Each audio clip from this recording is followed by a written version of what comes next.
A Comissão de Relações Exteriores aprovou aqui em poucos dias, acho que uns 10 ou 15 requerimentos sobre a Venezuela. Saber de tudo sobre a Venezuela. Abreu e Lima, sobre não sei o quê, sobre a UIPEA, sobre a... E se fez muita agitação.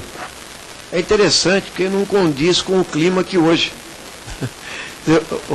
Quando nós fizemos a proposta do debate, né, nós falamos o seguinte: é preciso conhecer a realidade da Venezuela, né, debater os pontos de vista, entender que existe luta de classes na Venezuela, como em qualquer lugar do mundo, né, que é uma sociedade polarizada, porque tem disputa de poder e porque tem disputa de projeto.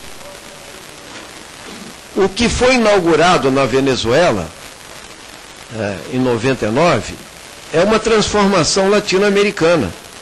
A nossa jornalista, Vanessa, inclusive, colocou que cada dia passa algo, em espanhol, certo?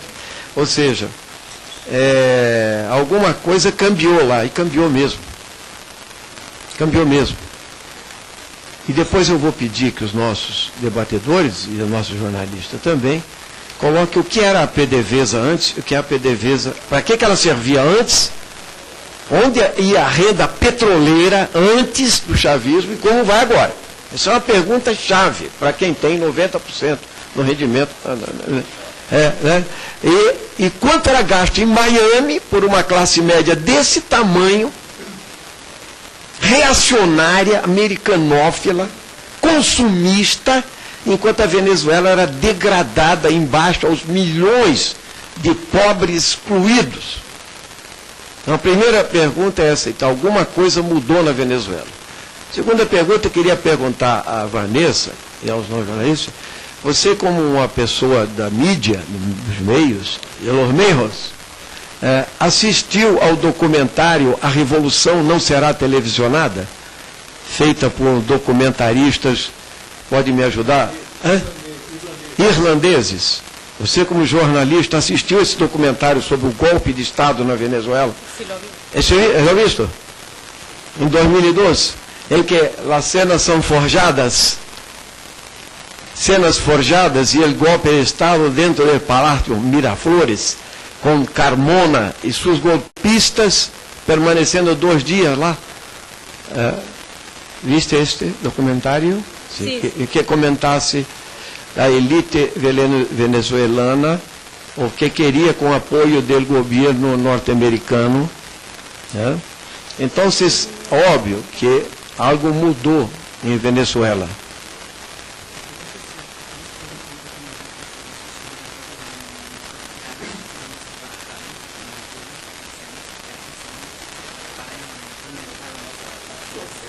Acho que não é possível traduzir, né? Porque não tem um tradutor. Né? Então eu queria colocar, é ruim, né? Mas eu não vou ficar nisso, eu vou falar para a televisão e para os nossos debatedores e para os parlamentares. Eu queria colocar aqui o seguinte: aquilo era um golpe de Estado contra a democracia na Venezuela. O Chávez também, como militar, deu um golpe lá atrás, em 92. E depois, inclusive, se penitenciou e organizou um movimento social popular, só que ele tinha outras razões para chegar ao poder, que depois ele explicitou. Ele explicitou de outra forma, e passando de lado. O lado que ele passou, o lado dos de baixo, o lado dos pobres. Entende? E isso é uma opção. Isso não impede que qualquer governo cometa erros, né? Na rota. Inclusive num país em que os partidos políticos eram pouco consistentes, né? Não existia, não há uma democracia na Venezuela consistente, de parlamentar e assim por diante. Então, quando se fala em incerteza, né, eu diria que é óbvio, porque como há muito interesse em jogo, né, e eu acho que o que irradia da Venezuela para a América Latina, e particularmente para o protagonismo popular, para a democratização dos meios de comunicação de massa e o enfrentamento de um problema crucial, que inclusive países que não têm nada de revolucionários, como a Argentina, fez a lei de meios, agora aprovada na Argentina, em que o Grupo Clarim passou de 250 emissoras para 10% delas. Isso é apenas democratização dos meios de comunicação de massa. Então, é óbvio que... Pode concluindo, deputado? Só posso, mas é a palavra a todos. Pouco tempo, você vai dar tempo igual para todo mundo, mas eu sou proponente, né? Eu tenho um pouquinho a mais, não tem? Pelo regimento? Já tem 6 minutos que o senhor está falando.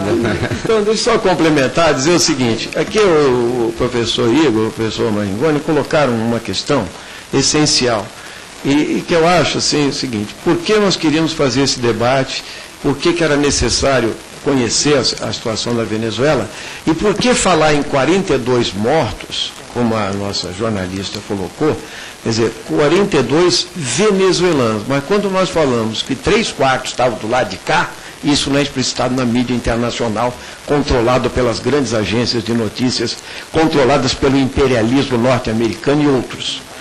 Tá certo? Quer dizer, quem perdeu, quem sofreu, não foi mais os lados dos manifestantes, é mais. E eu acho o seguinte, os nossos, eu diria que a deputada Maria Corina, ao deixar o PSDB a pé aqui hoje, né, praticou uma injustiça. Sinceramente, ela não podia fazer isso com vocês.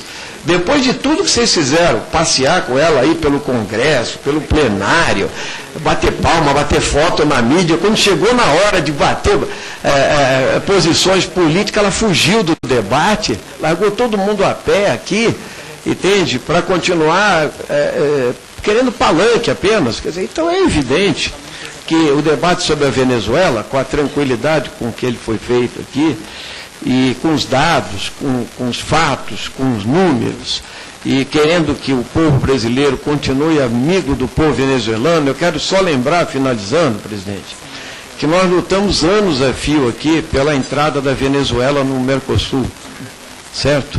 E foi barrado por alguns parlamentares e partidos aqui.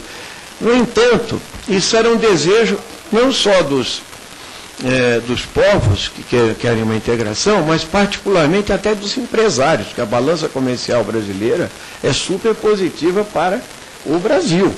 Nós sabemos disso, né? Então, o problema é luta ideológica contra um sistema que faz escolha pelos de baixo.